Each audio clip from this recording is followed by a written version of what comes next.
Sa video ito ay malalaman mo ang simpleng paraan kung paano i-stop ang subscription sa isang application. Halimbawa na lang, meron kang application na nag-subscribe ka sa isang app at ngayon na hindi mo na siya ginagamit. Sayang naman ang monthly na binabawas sa'yo kasi madalas automatic yan, mababawas. Kung ano yung naka-register na GCash account o kaya bank account mo, automatic yan, monthly magbabawas yan. O kaya kung minsan naman yearly. Okay, napakadali lang nito.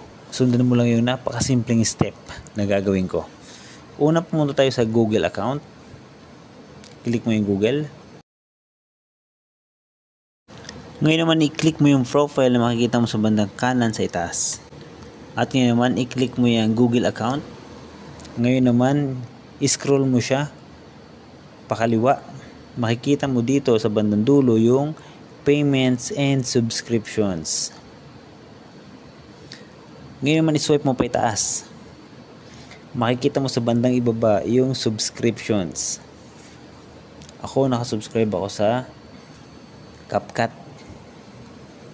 Pero in-stop ko ito kasi hindi ko naman nagagamit yung mga pro na mga pwedeng gamitin sa kanya. Kaya sabi ko, sayang naman, kaya in-stop ko na lang. Ngayon, nandito na tayo, i-click mo yan.